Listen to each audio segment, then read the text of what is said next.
وزراء کو port folio کب ملیں گے، وزیر کون کون بنیں گے، وہ آہستہ آہستہ کرتے کرتے اس میں کافی سارا عرصہ لگ گیا اور 6 ماہ بعد یہ معاملہ حل ہو گیا۔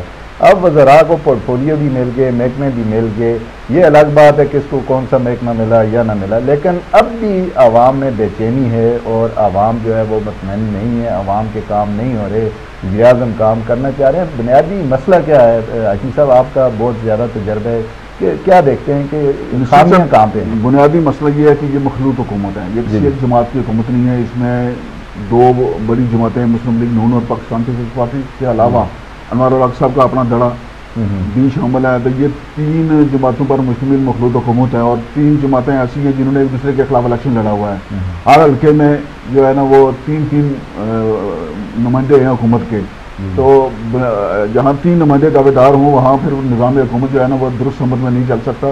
انوار الحق صاحب نے شروع میں کوشش کی، دعوے بھی کیے کہ میں اچھے کام کروں گا، انہوں نے احتساب کا نعرہ بھی لگایا، اصلاحات کی کوشش بھی کی، کچھ کام انہوں نے کیے بھی اچھے، مثلا دفاتر میں حاضری یقینی بنائی، بایو میٹرک سسٹم نصب کیا، بہت سارے محکموں میں اچھے افسران کی بھی تعیناتی بھی کی، کفایت شعاری کے حوالے سے کفایت شعاری بھی انہوں نے اپنائی، اور بہت اس کے بڑے دیکھیں انہوں نے اپنی ذات کو مثال بنانے کی کوشش کی ہے۔ جو اچھا کام ہے اس کی تعریف کرنی چاہیے کہ وہ وزیر اعظم سیکریٹریٹ، وزیر اعظم ہاؤس جو ہے جس کے روزانہ خراجات جو ہیں وہ 1.5 لاکھ روپے تھے، وہ انہوں نے کم کر کے چند ہزار روپے تک محدود کر دیے ہیں۔ تو اس کا مطلب یہ ہے کہ گھر سے کھا کر آئیں اور وزیر اعظم کے ساتھ میٹنگ کر کے واپس چلے جائیں اور گھر جا کر کھائیں، یہ اچھی مثال ہے۔ سرکاری خزانے سے جو ہے نا وہ کھانے پینے کا جو رجحان ہے اس کو انہوں نے ختم کیا ہے۔ اب وزراء کو بھی اس کی پیروی کرنی چاہیے۔ اب جو وزراء کو محکمے الاٹ ہو چکے ہیں تو ایک ہمارے یہاں یہ تاثر ہے جی کہ فلاں کو بڑا محکمہ ملا، فلاں کو چھوٹا محکمہ ملا، کوئی محکمہ بڑے چھوٹے ہوتے ہیں، کوئی بڑا چھوٹا محکمہ نہیں ہوتا ہے، وزیر ہوتا ہے، وزیر سب ہوتی ہے، سب وزراء کو یکساں مراتے ہیں، یکساں تنخواہ ہے، سب کچھ یکساں ہے، وزیر سب برابر ہوتے ہیں۔ آگے جو اختیار ہوتا ہے وہ وزیر کے اپنے اندر موجود ہوتا ہے، صلاحیت اس کے اندر موجود ہے۔ اگر صلاحیت ہو تو پھر اختیار کا تقاضا نہیں کیا جاتا، اختیار وہ کا تقاضا وہ کرتے ہیں جن کے اندر صلاحیت نہیں ہوتی۔ تاثر یہ ہے کہ ہمارے یہاں آزاد کشمیر کے اندر گزشتہ کچھ عرصہ سے جن محکموں کا بجٹ بڑھا ہے وہ بڑے محکمے ہیں، مثلا پی ٹی ایس کا محکمہ ہے یا شہراز کا محکمہ ہے، مرکزیات کا ہے، لوکل گورنمنٹ کا ہے، اسی طرح ایجوکیشن کا محکمہ سب سے بڑا محکمہ ہے، جس میں 40,000 سے زیادہ ملازم ہیں، جس میں تقرریاں تبادلے ترقیاتیاں وغیرہ ہوتی ہیں، ملازمتوں کے زیادہ موقع ملتے ہیں، تو پبلک ڈیلنگ جس محکمے میں زیادہ ہو اس کو بڑا محکمہ سمجھا جاتا ہے۔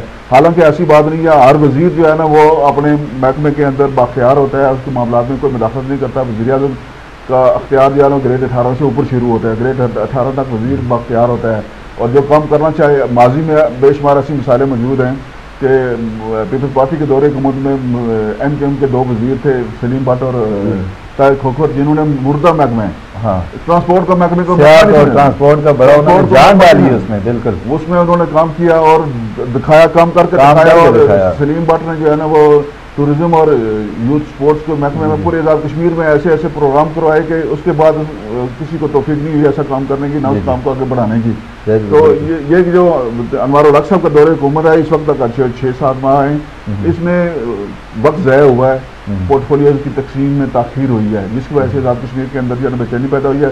اس وقت آزاد کشمیر میں 2 بڑے ایشوز ہیں، بجلی کے بل لاکھ کا ایشو ہے اور آٹے کا ایشو ہے۔ آج پاکستان میں آٹے کی قیمت میں 75 روپے فی کلو اضافہ ہو گیا ہے، ہمیں آٹا جو ہے نا 3200 روپے من مل رہا ہے آزاد کشمیر کے اندر۔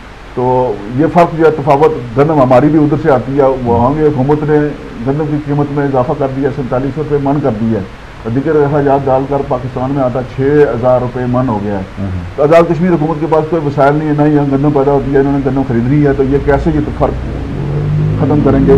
تو یہ بے چینی بڑھے گی۔ بجلی کا معاملہ جو ہے وہ بیٹھ کر حل ہو سکتا ہے، وہ ویسے ہی اس کو ایشو بنانے کی کوشش کی گئی ہے، ایسا مسئلہ تھا نہیں، لیکن ٹیرف کا جو معاملہ ہے بنیادی طور پر وہ اصولی طور پر بیٹھ کر طے ہو جانا چاہیے، اس کو ایشو نہیں بننا چاہیے۔ چل رہے ہیں گورنمنٹ کی جو یہ اساس معاملات ہیں، آزاد کشمیر کا خطہ انتہائی اساس خطہ ہے، یہاں جو ہے نا چاروں اطراف میں دشمن بیٹھا ہوا ہے جو چھوٹے موٹے معاملات کو ایشو بنا کر اس کو ایکسپلائٹ کرتا ہے کہ آزاد کشمیر کے اندر کچھ بھی نہیں ہے، لڑائی جھگڑے ہیں، انتشار ہے، تو یہ قومی مفاد کے خلاف چیزیں ہیں، اس طرف توجہ دینا۔ اچھا حکیم صاحب، آپ نے آغاز میں جیسا کہ فرمایا کہ یہ جو مطلب پارلیمانی نظام ہے آزاد کشمیر کی جو تاریخ ہے اس کی، وہ 2006 میں 3-4 وزرائے اعظم جو ہیں وہ تبدیل ہوئے، اور پھر اس کے بعد اب جو ہے 2021 سے جو اب 23 تک جو پارلیمانی سیشن چل رہا ہے، اس میں 3 وزراء اعظم چینج ہو گئے ہیں، تو آپ نے ایک بڑی بات کی شروع میں کہ اب چوتھے کا نہیں پتہ کب آ رہا ہے، تو آپ بڑے باخبر صحافی ہیں ماشاءاللہ، اور ہمیشہ آپ کے پاس اندر کی خبر ہوتی ہے، تو کیا دیکھتے ہیں اس حکومت کا مستقبل کیا ہے؟ دیکھیں، جو مخلوط حکومت ہے نا، وہ اس میں توازن قائم رکھنا ذرا مشکل ہوتا ہے، تو توازن جب بھی قائم کرنے کی کوشش کی جائے گی تو ظاہر ہے اس کا ایسا بقدر جسا تو مل گیا ساری پارٹیوں کو میرے خیال سے. ایسا بقدر جسا آپ اس کو کہہ تو سکتے ہیں، لیکن عملاً لوگ مطمئن نہیں ہیں. جی جی. ہر ایک کی خواہش تھی کہ مجھے لوکل گورنمنٹ کا محکمہ ملے، نہیں ملا. کچھ وزراء نے مطلب وزیر اعظم کے پاؤں پکڑ کر جو ہے نا اپنے محکمے تبدیل کروائے. اچھا، اس تک گئی ہے صورتحال. مطلب بہت ساری صورتیں، کیونکہ میں یہ ہے پارٹیوں کے ساتھ کچھ ایگریمنٹ تھا جو کولیشن گورنمنٹ ہے. یہ شروع میں ایگریمنٹ یہ تھا جی کہ تقسیم کا فارمولہ تھا، تقسیم کا فارمولہ یہ تھا کہ 13 مدے پیپلز پارٹی کے، 7 نون لیگ کے 20 اور 12 مدے انوار الحق صاحب کے تھے. حکومت میں انہوں نے ہی شامل ہونا تھا. بعد میں انوار صاحب نے اپنے گروپ میں 5 بندے بیرسٹر سلطان صاحب والے جو ہے وہ شامل کر کے اس معاہدے کی خلاف ورزی کر دی، تو پھر وہ معاہدہ امپلیمنٹ نہیں ہو سکا. اب بھی انہوں نے پورٹ فولیو کی تقسیم میں اپنا گروپ جو ہے اس کو حسب وعدہ جس طرح انہوں نے لوگوں کے ساتھ کمٹمنٹ کی تھی ان کو انہوں نے دیا، پورٹ فولیوز دیے. نہیں، وہ تو کمٹمنٹ میں باقی تو سب کو دیے انہوں نے ماشاءاللہ، جو انہوں نے وعدہ کیا ہوا ہے تو اس کو پورا کیا. تو آپ کے بقول تو محکمہ کوئی چھوٹا بڑا نہیں ہوتا، لیکن کچھ خواہشیں بھی ہوتی ہیں وزراء کرام کی. تو چودھری رشید صاحب ایک جو ہیں وہ فارورڈ بلاک سے واحد منسٹر ہیں جن کو جو ہے وہ پرانی دیکھیں فارورڈ بلاک کو جن کے پاس جو وزارتیں تھیں تقریباً مل گئی ان کو. تو چودھری رشید صاحب کا محکمہ PNB جو ہے وہ ان سے لے لیا گیا اور ان کو ایک ایسی وزارت دی ہے. میرے خیال میں چودھری رشید صاحب جو ہے نا وہ وزارت عظمیٰ کے امیدوار بھی تھے. وہ بہت باصلاحیت سیاسی کارکن ہیں اور PDO کا محکمہ کوئی چھوٹا محکمہ نہیں ہے. جی جی. PDO میں اگر کام کیا جائے تو اس میں بہت ساری گنجائش ہے، اور میرے خیال میں رشید صاحب مطمئن ہیں، انہیں کوئی تنازعات نہیں ہے. وزیر اعظم کے ساتھ ان کے بہت اچھے اور مثالی تعلقات ہیں، اور جب وزیر اعظم کے ساتھ آپ کے مثالی تعلقات ہوں تو پھر محکمہ کوئی میٹر نہیں کرتا، پھر محکمہ کی کوئی حیثیت نہیں ہوتی، آپ کے کام ہوتے جا رہتے ہیں. بڑے محکمہ PND کا محکمہ جو ہے نا وہ دفتری کام کاج کے لیے ہے، آپ اس کو وہ پبلک ڈیلنگ کا محکمہ نہیں ہے. PDO میں جو ہے نا آپ کے پاس گنجائش ہے کہ آپ کام کر سکتے ہیں، لوگوں کے لیے روزگار کریٹ کر سکتے ہیں، نئے منصوبے شروع کر سکتے ہیں، بہت سارا فنڈنگ لا سکتے ہیں آپ باہر سے. تو اس خطے کے اس وقت ضرورت جو ہے نا سیاحت اور اسی PDO کو ڈیولپ کرنے کی ہے. اشمی صاحب، وزارات کو محکمے ملنے کے بعد ان کی بے چینی تو دور ہوگی، عوام کی بے چینی برقرار ہے. جو میرا مین جو دیکھیں، جب کام زمین پر ہوتے نظر آئیں گے تو لوگوں کا اطمینان بحال ہوگا. لوگوں کے اندر جو ہے نا بے یقینی ہے، بے صبری بھی کسی حد تک ہے. عدم استحکام کی جو وجہ ہے بنیادی طور پر کہ 6-7 مہینے میں کوئی کام نہیں ہوا. سیاسی طور پر جو ہے نا بے روزگاری بڑھتی جا رہی ہے. جو سرکار جو محکمے سرکاری بنیادی چیز یہ ہے کہ آزاد کشمیر کا جو بجٹ ہے، جو پیسے ہمیں ملتے ہیں وہ حکومت پاکستان کی جانب سے ڈیولپمنٹ کا ہمارا سارا بجٹ گورنمنٹ پاکستان دیتی ہے. یہ گورنمنٹ پاکستان کی بہت بڑی مہربانی ہے آزاد کشمیر کے لیے. اور جو ہمارے جو تنخواہوں اور پینشن کے جو پیسے ہیں یہ وفاقی ٹیکسوں سے جو ہے ہمیں ملتے ہیں 75 ارب روپے. ہماری مقامی آمدن جو ہے نا صرف 40 ارب روپے ہے. یوں سارا آپ کا دار و مدار حکومت پاکستان پر ہے، اور حکومت پاکستان کی اپنی معاشی حالت کوئی اچھی نہیں ہے. جب ان کی اپنی معاشی حالت اچھی نہیں ہے تو پھر ظاہر اس کا اثر ہم پر بھی پڑنا ہے. تو جو ہمارا ڈیولپمنٹ کا بجٹ ہے اس کی اب تو قسطیں آنا شروع ہو گئی ہیں اور اب کام نظر آنا چاہیے، کیونکہ یہ 6 مہینے جو ضائع ہوئے ہیں یہ دفتری جو ہے نا کاغذی ورک سارا اس عرصے کے دوران ہوتا ہے. PC1 بنتے ہیں، پھر منظور ہوتے ہیں، پھر ٹینڈر ہوتے ہیں، پھر کام شروع ہوتے ہیں. تو یہ 6 مہینے اس طرح گزر کے تو کچھ کام نہیں ہو سکا. اب یقین رکھنا چاہیے کہ امید رکھنی چاہیے کہ کام شروع ہوں گے، بہتر ہوں گے، معاملات بہتر ہوں گے، اور نا امیدی جو ہے وہ گناہ ہے. ہاشمی صاحب، ایک اور جو میرے ذہن میں کوشچن ہو رہا ہے کہ جو معاملات ہیں گورنمنٹ آزاد کشمیر کے، تو اس میں یہ دیکھیں ابھی سیکٹری مالیات تبدیل ہوئی ہے اس کی وجہ سے بھی، اور پھر AG ہمارے جو ہیں اکاؤنٹنٹ جنرل جو ہیں وہ تبدیل ہوئے. ابھی تک ان کو جو ہے وہ چارج انہوں نے نہیں لیا، اور اس وجہ سے ایک انعطاف کا شکار ہے نظام پورا، اور جو معاملات ہیں وہ لوگوں کے حل اس وجہ سے بھی نہیں ہو رہے. کسی حد تک ہو سکتا ہے معاملہ یہ، لیکن لینڈ افسران جو تعینات ہوتے ہیں وہ باقاعدہ ایگریمنٹ کے تحت ہوتے ہیں، کراچی معاہدہ کے تحت جو ہے نا یہ لینڈ افسران آزاد کشمیر میں آتے ہیں.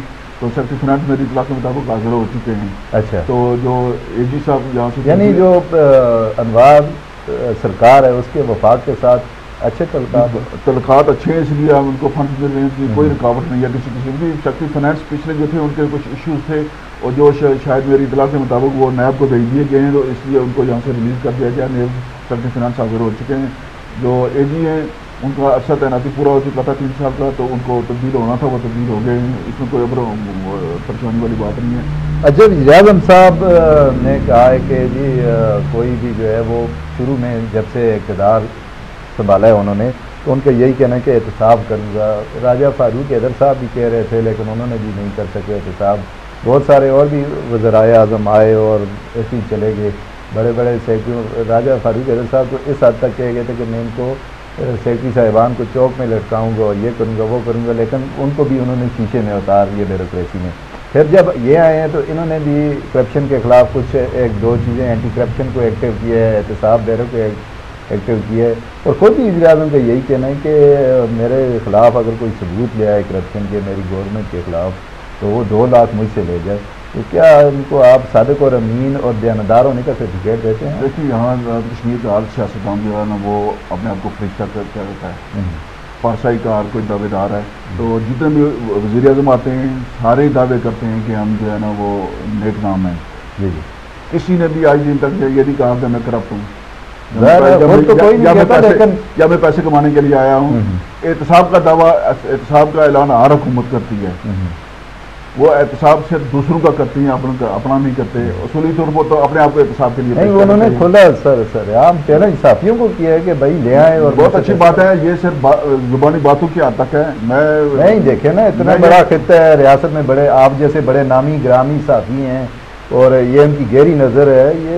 یہ جو دعویٰ وزیر اعظم صاحب کر رہے ہیں کہ کوئی بندہ ان کے وہ اس دور کا دعویٰ کر رہے ہیں. اس دور کا 6 ماہ کے دوران 6 ماہ کے دوران انہوں نے کیا کیا ہے جس کا احتساب نو مسٹیک. دعویٰ تو وہ ہوتا ہے نا جو آپ 5 سال 2 نہیں ماضی بھی ان کا بیدار ماضی جو ہے نا وہ ان کے بزرگوں سے اگر شروع کریں تو وہ جو ممبر میں خالصہ سرکار رقبہ کمرشل وہ لیز پر لے کر جو فروخت کیا گیا، اور ابھی بھی ممبر میں چل رہی ہیں کہ پٹواری جنہوں نے رکھا ہوا ہے. ساجد پٹواری کس لیے رکھا ہوا ہے، مرزا ارشد دیسی کس لیے رکھا ہوا ہے، یہ 100 کنال زمین آپ نے کہاں سے حاصل کی ہے، کیسے حاصل کی ہے، کون سا استحقاق ہے، یہ موڑا سدا میں جو زمینوں کے لیے جو مدار ہے اس کا. باتیں تو سارے کرتے ہیں، جیسے آپ نے کہا کہ سارے جو ہیں سیاستدان ہیں وہ یہی کرتے ہیں، تو ثبوت مانگ رہے ہیں نا وزیر اعظم صاحب. میں بھی یہ بات کر رہا ہوں تو اگر غلط بات ہے تو وزیر اعظم صاحب اس کو چیلنج کریں. وزیر اعظم جو ہے اپنے دعووں پہ کس حد تک جو ہے وہ ثابت قدم رہتے ہیں. آج تک کے لیے اتنے ہی. ہمارے پروگرام کا وقت ختم ہوا چاہتا ہے.